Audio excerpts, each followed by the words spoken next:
Welcome to Visions, a series of visits to almost everywhere. I'm your host and fellow traveler, Herb Malzman. We are going to spend, it is Sunday, March 9th, 1997. We're going to be spending 4 or 5 days. We'll be here through the 14th of March in Trinidad and Tobago, the sister island of Tobago. We're in the Caribbean. We're about just about 7 miles north of Venezuela. We're the southernmost Caribbean island in the Caribbean chain. We are going to be spending some time with Orbis International. They're a worldwide volunteer organization dedicated to the preservation and restoration of sight around the world. And they're here in Trinidad. They just came from Cuba for the first time. They've been to China a number of times, El Salvador, I think, just recently. And they spent a lot of time in the former Soviet Union, do a lot of traveling over the years. We're going to meet briefly, just because his name is Liberty Black, I wanted to meet Liberty Black and say hello. Liberty is the advanced man for Orbis. We're going to spend a few moments before we go on to some very exciting work we're going to be doing here this week. Good morning, Mr. Black, Liberty Black. A little background on you, and what does an advanced man do for Orbis International? Yes, I've been working for the past 10 years or so with different nonprofit organizations, most recently the American Red Cross, working in disaster services, prior to that with the American Peace Corps, working in Africa. My role now with the Orbis International is titled Front Work Coordinator, and my role is to go to the countries where the plane will be visiting and to meet with the host country doctors, also with the Ministry of Health, also with hotels, also with government officials, to make sure that all the arrangements for the arriving plane, for the crew members, that its support facilities, that everything will be in order when the plane comes, that we'll have a smooth running medical program as soon as the plane arrives. How long a process is that, and how much mileage do you book? Do you a frequent flyer? I guess you are. I'm still fairly new with the organization, but having already met and worked a lot with those who have preceded me, it's a great deal of travel takes place. A lot of the tickets are donated to us, United Airlines and others, so we actually don't collect frequent flyer miles. Those are actually used for more flying and more trips for more people to go other places. We try to go into the country for the initial visit at least 6 months prior to the arrival of the plane to do what we call program-specific front work, and then we accomplish as much as we can at that point, and then hopefully enough has been done that we can come in again 1 week prior to the arrival of the plane and finish any of the arrangements. But all of this is under investigation in terms of the best way to handle things. So we're always learning, we're always growing. Okay, now this is March 9th, 1997. It's a Sunday. I just arrived here this afternoon. You've been here for a little bit now. You'll be here for a little bit after I'm gone. You're going to spend about 3 weeks here, perhaps, something like that. This is the first time in a while you've been to Trinidad. What are the problems you ran into here? Anything unique to Trinidad? Well, I think every program has its unique challenges. I think here there are not a lot of ophthalmologists in Trinidad, but they're also at a very high level here in general. And so one of the things we've noticed about this program is that it was required for us to bring in even a higher level of professors than we normally do, so because the Trinidadian doctors were of a high level already. Other than that, this has not been a terribly challenging program. Obviously, Trinidad is a beautiful place. The people here are also very beautiful. They've worked very hard to give us support. So actually this has been, I think, a good program and a very satisfying one. Okay, so now what is the plan? What is the format? What am I likely to be doing while I'm here? I mean, what does my week look like here? What is going to be my ideal? Sure. What you'll be looking at is a process. We start on Mondays in the local hospital, where all the doctors in this area, in this country, have assembled the patients that they feel will be good teaching cases. On Monday morning, the visiting physicians from the United States and every other country will be here. The specialists in their field will work with the local doctors and actually screen all of the patients that have been identified. That will take place on Monday. From those patients that we screen, the patients for surgery will be selected. And then Tuesday, Wednesday, Thursday, Friday, you'll actually see the patients being brought to the plane. The operations will take place on the plane. They will come back for a follow-up visit the next day. And this is what you'll see, a process of many doctors coming to the plane to participate or to be educated, to witness the operations through our audio-visual system, and then the patients coming for the operations. And you'll see a constant flow of doctors and patients moving through the airplane, and the teaching, the cooperation taking place between the visiting physicians and then the host country national physicians. Now, the sign you hear is we're inside a suite. I guess it's a suite hotel, the Royal Palm Hotel, suite hotel in Trinidad. We're going to be based here. We're going to be, this will be our home for a few days for me anyway. And then, of course, again, I'll be here through the 14th, and then I'll head back to Altoona to try to make sense of this. How did the name Liberty come about? I only know of one other Liberty. That was Liberty Valance, and he was the bad guy. That's right, Lee Marvin, and I believe James Stewart thought he shot him, but it was actually John Wayne, the man who shot Liberty Valance. How did you come about the name Liberty? Well, it's a long story. Longer than that? But I happen to be one of those folks who decided to name myself, and once I made that determination, there are a lot of choices, and I finally settled on my favorite word and my favorite idea. What did your family have in mind when you were born? Oh, that's all right. I won't go into that. Okay, must have been a good one then. Okay, I thank you very much, Liberty Black. I thank you very much for your time and the efforts that you're making here. And I guess you've been with Orbis a little bit longer than I have, but I guess we can say welcome to Orbis. You're kind of starting out in a way, although you've been logging some miles. But thank you for the input into Orbis. I thank you for my listeners for your sensitivity and for the work you're doing for a great organization. Thank you, sir. Well, thank you. We certainly appreciate your taking the time to visit us here. Thank you for inviting me. You're listening to Visions, a series of visits to almost everywhere. I'm your host and fellow traveler, Herb Malsman. Tomorrow morning, we'll be heading in. I believe we begin our day at 7 in the morning, and then we'll spend the day at the hospital. And I think this pretty much of a trip. I think they said an hour and a half from here to the hospital. So today we're just kind of relaxing. Tomorrow we will go to work, and we will see you on the bus tomorrow morning, bright and early, folks. So get a good night's sleep. We're going to be heading out from the hotel early. So the next sound you hear, and I'm going to fade down. The next sound you hear will be the sound of the bus heading for I believe it's the San Fernando General Hospital. Is that right? Yes, correct. Okay, let's fade down and head for the bus. Here we go. Here's my favorite thing to fade. Here we go. We're on a bus. I believe it's the Ministry of Health, one of the Ministry of Health buses here in Trinidad. We're heading to a hospital. There are about 20 people on board. There are a couple of media types like us, but then mostly there are some scientific types and medical type folks are heading for the hospital. We're about to meet Ken Fowler, who is sitting in a neck brace just to our left over here. Let's meet. Is it left or right? It's left. We're going to meet Ken Fowler right now and get a little background as to what we're going to be doing this morning. You can either explain what happened to your neck first or do what we're going to be doing first. Either way, let's try to get it all done here. Sir, good morning. All right, good morning. What we're going to do this morning is we're going to screen patients for surgery, for demonstration surgery. Ideally, the methodology for Orbis is that we go in ahead of time, up to 2 years in advance, sending an advance team in to work with the Ministry of Health and to work with the local doctors to identify basically 3 things. It's called a needs assessment. Number one thing we identify is what is the predominant cause of blindness in the region. Number 2, we identify what are the surgical procedures and the procedures of treatment that the local physicians are already capable of doing. There's no point in teaching somebody something they already know.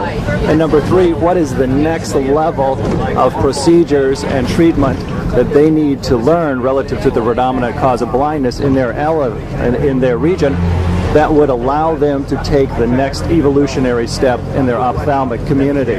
So for the past number of months, the local physicians have been screening their own patients with an eye out for certain types of diseases, given the types of visiting faculty or visiting Orbis professors that we bring in.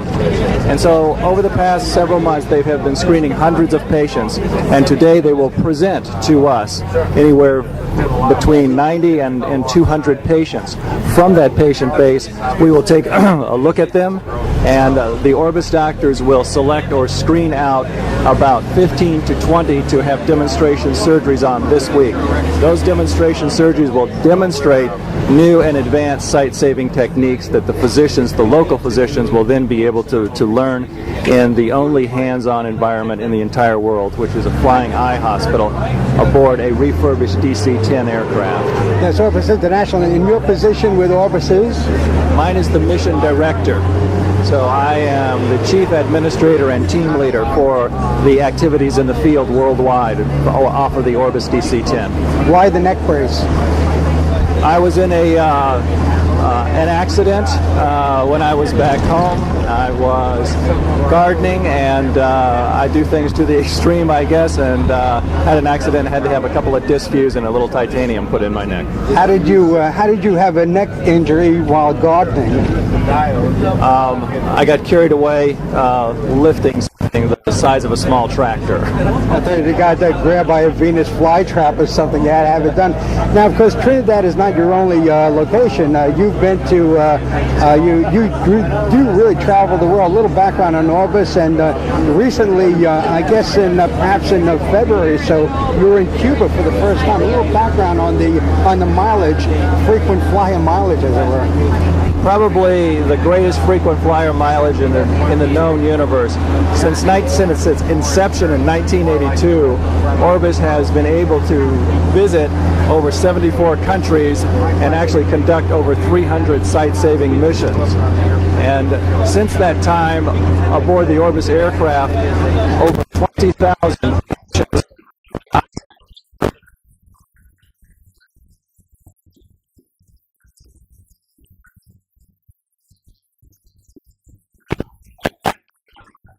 Those doctors and nurses go on and teach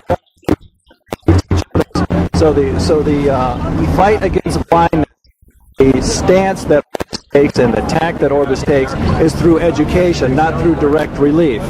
So through the educational process of teaching the local physicians and nurses how to treat their own patients effectively, ultimately Orbis has been able to restore the sight of over 6 million people. And the surgeons going out, they're all volunteers. Yes, that's correct. They're all volunteer surgeons. We have a cadre of world-renowned surgeons that numbers over 300, and each one of them volunteers 1 week of their time to come out and teach and perform surgery. Were you in Cuba? Yes. How was it there? What was it? Now this is your first time, and Cuba is not really open to the outside society. What was the sense? What did you feel in Cuba? Cuba is like a place that is frozen in the 1950s. They are extremely intelligent people, and they have an extreme desire to know the latest and the current avant-garde knowledge, to be leading edge. As you say, they have been removed from that mainstream, and so they were very, very eager to work with us and attended the program. The attendance was extremely high, and the participation level was also extremely good. It was an excellent program. Now, I was hoping on July 4th, the week of the 5th of July in last year, to go to China, but the Chinese government refused my press visa at that point because of foreign press. A little bit of foreign press. They're a little tired of it. That's the word I got. What is the sense in China? What sort of a feel do you get there? China is a tremendous country, and China is Orbis's oldest and longest standing relationship.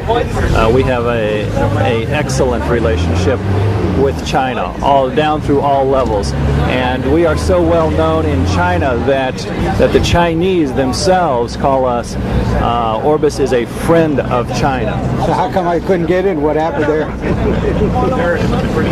Well, they are very with my T-shirt. Yeah, they're very, very protective of the work, and they know that Orbis does great work there, and they are very focused on that. And consequently, every time that we go to China, the program is highly organized. They put literally hundreds of people on the government side and on the medical community side in China onto the project. So everything is taken care of, every detail, so that we can reach the largest number of people in China. And we can have anywhere from 100 to 400 participants in the programs in China. What is the biggest problem, country? Where do you find the most difficult, the most involved, the most intricate problems? Are any of those words effective here? There are problems to overcome with each program. Every program has a certain set of problems, and they vary from program to program. Well, what's the largest population of eye-related problems, physical? Well, the highest density of eye problems is in India and China, where the populations are so dense and where the infrastructure isn't fully developed in order to meet the growing needs of eye problems. So it isn't physical as much as it is geographical and so on and so forth, and just being able accommodations and that kind of thing. Right. Blindness knows no socioeconomic boundaries. However, it does seem that because of the treatment availability, that it lives within largely the ranks of the impoverished. Right. And under parasitic conditions and that sort of thing, where you'll find the water, maybe problems with water, problems with food, and that's basically diet is what I was talking about, I guess. Yes. There are many contributing factors, from the acute traumatic side all the way to malnutrition and vitamin A deficiency. We found some of that in the Sudan, and there in the African countries there are some very extreme conditions of poverty. Sure. Ken Fowler, thank you very much for your time. I'm sorry to take up your time. I'm sure you want to kind of enjoy the day a little bit. How's the neck coming along? It's great. Everything is very, very good. Looking forward to getting back to your garden? No, I'm looking forward to helping some more people around the world. No gardening for a while. That's correct. Thank you very much. Okay, that's it. We're gonna cut tape until we get to the hospital. You're listening to Visions, a series of visits to almost everywhere. I'm your host and fellow traveler, Herb Malsman. We're in Trinidad. We're spending the week. It's March 10th. March 10th, is that right? March 10th in 1997. We are driving on either the left or the right side of the road. It gets a little involved over here. You've got to be really careful because people kind of come at you and kind of swerving. You spend the whole time swerving here. We're going to go to a break now, and the next time we speak, we will be inside the hospital to begin this look at the great work of Orbis International, and as I like to call them, a worldwide volunteer organization dedicated to the preservation and restoration of sight. Let's cut tape. Here we go. Okay, we're back. Obviously, we're very close to the hospital right now. It's San Fernando Hospital we're heading for. We're going down some narrow streets. A lot of people on the streets here. We left the hotel, the Royal Palm Hotel, at about 7 a.m., a little after 7. And now Trinidad is waking up. It looks like about 25 minutes to 9 right now in the morning. It's March 10th, 1997. The outdoor, there are a lot of shops outside, the bazaars and all that, and lots of fruit being sold on the corners. And you can hear our bus moving along, our transportation moving along. A lot of buildings in the area. I was just looking at a sort of some areas look like they've been bombed a little bit, just sort of shells of buildings. Various fast food services over here, restaurants and bars, a lot of closed shops, fruits being sold again on the streets. And there's a cat eating sin. There's a little cat out there, looks like a stray, looking for spare food, looking for food along the street. And oh my goodness, look at this cat, all bones, coming along. Children on the way to school. And to our right, to our left, looks like maybe a parking area here. And 3 or 4 gentlemen with sickles. They're cutting some of the brush, some of the weeds here. And we're running along a beach. I see water out there, the ocean right out there to our right. And we're coming in San Fernando General Hospital. We're making a left up into the road now, and we're coming up the road, and we're being waved in by looks like security. They had the bar down, and of course they lifted it to let us come through. And moving up, coming up, but it's not a tall building. It looks like it's about a 3-story building, maybe 2-3-story building. There are 2 buildings attached by a tunnel, a bridge, a walkway, covered. Johnny, you need to go over there. And we're pulling up. We're coming in, I think, the back way to San Fernando, and pulling into the lot now, taking on space. There are probably about 20 of us on board. Their family circle is here. Many of the Orbis crew, again with Ken Fowler. We'll meet some of these people.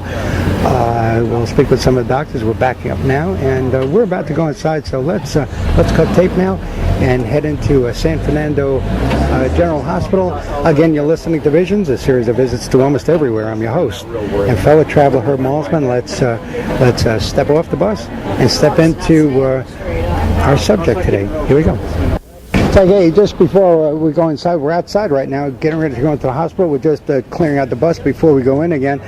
There is a cholera outbreak in this area right now, and it says, be careful, wash your hands, wash and watch your hands before eating, after eating, with soap and water. There is a cholera outbreak here in Trinidad right now. Let's get inside so we're with the rest of the group. Let's cut tape and move along to inside the hospital. Here we go. There must be maybe 300-400 people here, some sitting, some waiting in entrances. There's a dental clinic. We're going through to an eye clinic now. Okay, we're in here. We're at reception. The whole group is with us. Hi, Laura Satchwell, Orbis International. Let's say quickly hello to Laura Satchwell before we move along and get a little look at what we're going to be doing right now. Laura, hi, good morning. What's happening? We've arrived there after about an hour and a half trip. What's going on here?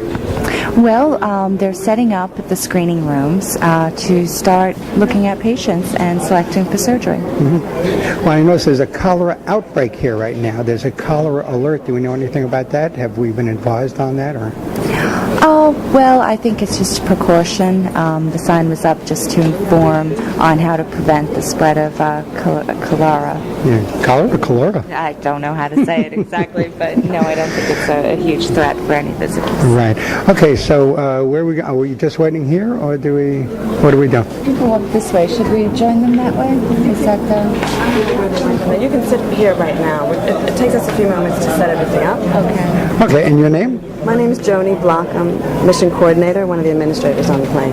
Okay, so, and everybody's in blue. I should have, okay, next time. I'll know next time. Okay, so it is about 8:45 for now. Now, you haven't been to Trinidad in a while. This is the first time in a while? We had a regional training program in Jamaica for the Caribbean last 95, actually. But I don't believe we've been in Trinidad since 91. Yeah. Are all these people, do we know if these people are waiting to be seen by Orbis? How does that work here? It appears that these people are waiting to be screened, but we'll wait and see once everything is up and running who is going to be coming in. So I just walked in too. Okay, here we go. Let's we're going to cut tape and see where we're going from here. And the next time we speak, we're going to be into the subject a little more deeply. We're going to go to work right beyond this break. Let's take the break now, and we'll be back. We're being told now about the rooms. Excuse me. See if we can hear this.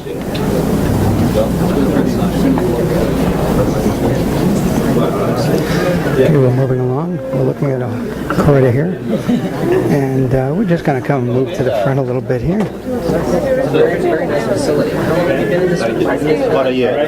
Okay, let's see if we can get just a moment here. We're coming past some people now on the left, and some of the Orbis people are coming past us and moving around. Let's go into this room here and see what we can find. There's a gentleman from Orbis, and there's a baby with parents. We're going to be... one of the doctors, a staff ophthalmologist, and there's a baby sitting here with his parents, and you can hear the children, and we'll try to get a piece. Sir, your name? Harris Samin. Harris Amin, you're just seeing this child now. What is the condition? And Well, the child appears to have an esotropia, which is a misalignment of the eyes, or one of the eyes going in. Parents say the kid is about 1 year old, and it's happened since he was born. So it's a situation where the vision doesn't develop normally in the eye, and as a result, one of the eyes can start to lose vision from it. Typically, we would patch the stronger eye, which would encourage the child to use the eye that's turning in, and often it needs surgical straightening so that the vision can be preserved. So with therapy, it's got a pretty good prognosis. so what is the prognosis here? The prognosis should be pretty good if they do some patching, and may also need some surgical correction. The exam will show whether surgery or glasses are needed to fix that problem. Okay, thank you, sir. Okay, we're moving along, and it's just speaking with Laura Satchwell a few moments ago. We're about 20 minutes from the beginning. A lot of children here. Let's go tape. We are with Dr. Kenneth Goins, who I was privileged enough to. We came out of JFK in New York City, and we flew to Trinidad, and Dr. Goins was on board, and I saw him in the terminal waiting for the flight, and he was sitting there with a box that said "Human eyes, a hand carry human eyes for surgery, do not freeze." And in fact, when we got to Trinidad, we went through customs and we come through all the bags, and everybody was opening bags, and as soon as the man saw the human eyes, he kind of backed off a little bit, and we were kind of free to go from there. Explain the eyes, explain how, I mean, you're carrying this box, explain what it's in. It looks like a styrofoam sort of setup, and you can't freeze, and of course it's avoid heat, but you do not freeze, so you're looking for room temperature. And let's talk about the eyes, and good morning, sir. Good morning. I brought these eyes with me from Chicago. They came from the eye bank in Tampa, Florida. And I had quite a bit of trouble getting them from the Chicago airport. Nobody knew anything, but I finally found someone who knew what Orbis was and the purpose, and had to carry them with me here. And the tissue is packaged in special media to keep the cells alive, and they must be kept at a cool temperature so that they don't perish. But the cells will be usable up to 7 to 14 days if they're kept in the storage media and in a cool temperature. So Now, I'm an eye donor, so that's what would happen in that case. I'm with Lions Club. I'm an eye donor there. So in other words, that's what would happen. I pass away, and my eyes are taken to wherever. Why not animal eyes? Why not? to do a transplant with an animal eye would be called a xenograft, and those types of transplants reject horribly. So that's why we can't use animal eyes. Right. So using a human eye would just called an allograft, and because the cornea does not have a significant blood supply or any blood supply normally, that's why our cornea transplants are very successful. All right, so and how many eyes are you carrying with you? Can we look in there? We've got 2 right now. My Baron has. Here's one. Okay, we'll look at here. I can tell you. So it's not the entire eye. It's just actually the corneal button. I guess in some states you can take the entire eye, or you can just take the corneal button. I guess it depends on what the donor or what the family chooses. This person who donated was 73 years old, and they died on the 5th of March. And this tells us here how healthy the cornea is, and it says that it's 2,000 cells per square millimeter, and that refers to the corneal endothelium. That's what pumps the water out of the cornea and keeps it clear. Right. So this would be a very good cornea to use. Okay. Now, I became an eye donor about 16 years ago, but I've gotten older since then. I was in my 40s when it happened. I'm 57 now. My eyes, I have a need for glasses occasionally now. So is there going to be a need for my eyes 15 years down the road because of deterioration? Well, I can see that this person is in the 70s, so there is a need. What if the eye can't be used what if it has lost that? I mean, I'm a little confused there. Okay. And probably in your case, seeing that you have good vision and probably no history of corneal diseases that are genetic, I think that your corneas will be excellent. The cornea. Yeah. Certainly as one ages, the endothelial cells decrease in number, and so they're not suitable for transplantation. But this eye was, so we're fortunate. But my eyes can be used in some, even for training or for whatever. Yeah. So okay. So I can be an eye donor and pass away at 100, and there still may be a use for my eyes then. That is correct. Okay. Well, that's the important thing here. Okay. And this gentleman's looking for what would that be called? He's looking at the basically the clarity of the cornea to see if there's significant edema, to make sure those endothelial cells are pumping and are healthy and viable. I mean, we don't want to use a cornea that's not going to be successful. So, And the equipment he's working with? A slit lamp. So what? It's a slit lamp. Slit lamp. Photo slit lamp. So we can describe a photo slit lamp. A slit lamp microscope, I guess, is what he's using. It's used to give us a very magnified image of the cornea, and we can see the distinct layers of the cornea, the epithelium, stroma, and also endothelium. Okay, and he's looking through, it looks like a binocular. Thank you, Larry Hobbs. It's not binoculars, it's a binocular. And then he's looking through this, and then there's a lamp. It looks like a lamp there. Right. Hence the name slit lamp. It gives you a slit beam view through a section of tissue, and that's what enables you to, it gives you three-dimensional viewing, basically. Is he happy with what you brought him? Are you happy here? Oh, yes. Yeah, what is your name?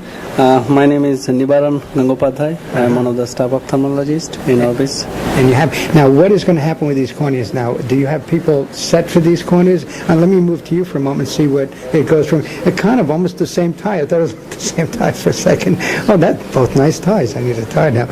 What happens now? Do you have patients ready for these? Do they have to be matched? Do they? Yes, we have got here the patients lined up with corneal pathology, and as we have some criteria that which type of cornea, like tissue, to be grafted in which type of patient as per the age and requirements. So we have got different types of patients starting a different age group. So as these patients, these donor corneas are from slightly older age group in the range of 70s. So you would prefer to use it for older age group patients. But as far as the health of these donor corneas goes, they are very healthy. So the age is also important to some very exciting work we're going to be doing here this week. Good morning, Mr. Black, Liberty Black. A little background on you, and what does an advanced man do for Orbis International? Yes, I've been working for the past 10 years or so with different nonprofit organizations, most recently the American Red Cross, working in disaster services, prior to that with the American Peace Corps, working in Africa. My role now with the Orbis International is titled Front Work Coordinator, and my role is to go to the countries where the plane will be visiting and to meet with the host country doctors, also with the Ministry of Health, also with hotels, also with government officials, to make sure that all the arrangements for the arriving plane, for the crew members, at the support facilities, that everything will be in order when the plane comes, that we'll have a smooth running medical program as soon as the plane arrives. How long a process is that, and how much, I mean, what does my week look like here? What is going to be my ideal? Sure. What you'll be looking at is a process. We start on Mondays in the local hospital, where all the doctors in this area, in this country, have assembled the patients that they feel will be good teaching cases.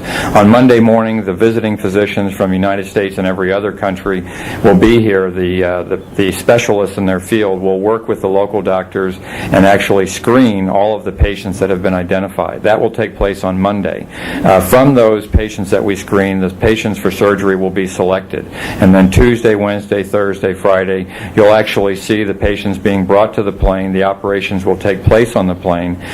They will come back for a follow-up visit the next day. And this is what you'll see, a process of many doctors coming to the plane to participate or to be educated, to witness the Welcome to Visions, a series of visits to almost everywhere. I'm your host and fellow traveler, Herb Malsman. We are going to spend, it is Sunday, March 9th, 1997. We're going to be spending 4 or 5 days. We'll be here through the 14th of March in Trinidad and Tobago, the sister island of Tobago.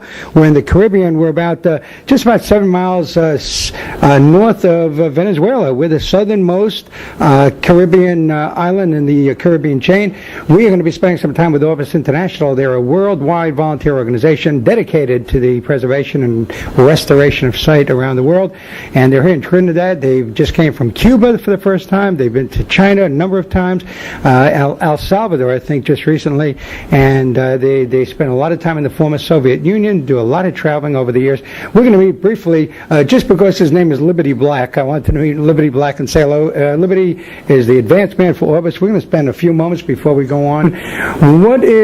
You've been here for a little bit now. You'll be here for a little bit after I'm gone. You're going to spend about 3 weeks here, perhaps, something like that. This is the first time in a while you've been to Trinidad. What are the problems you ran into here? Anything unique to Trinidad? Well, I think every program has its unique challenges. I think here there are not a lot of ophthalmologists in Trinidad, but they're also at a very high level here in general. And so one of the things we've noticed about this program is that it was required for us to bring in even a higher level of professors than we normally do, so because the Trinidadian doctors were of a high level already. Other than that, this has not been a terribly challenging program. Obviously, Trinidad is a beautiful place. The people here are also very beautiful. They've worked very hard to give us support. So actually, this has been, I think, a good program and a very satisfying one. Okay, so now what is the plan? What is the format? What am I likely to be doing while I'm here? What mileage do you book? Do you a frequent flyer? I guess you are. I'm still fairly new with the organization, but having already met and worked a lot with those who have preceded me, it's a great deal of travel takes place. A lot of the tickets are donated to us, United Airlines and others. So we actually don't collect frequent flyer miles. Those are actually used for more flying and more trips for more people to go other places. We try to go into the country for the initial visit at least 6 months prior to the arrival of the plane to do what we call program-specific front work, and then we accomplish as much as we can at that point, and then hopefully enough has been done that we can come in again 1 week prior to the arrival of the plane and finish any of the arrangements. But all of this is under investigation in terms of the best way to handle things. So we're always learning, we're always growing. Okay, now this is March 9th, 1997. It's a Sunday. I just arrived here this afternoon.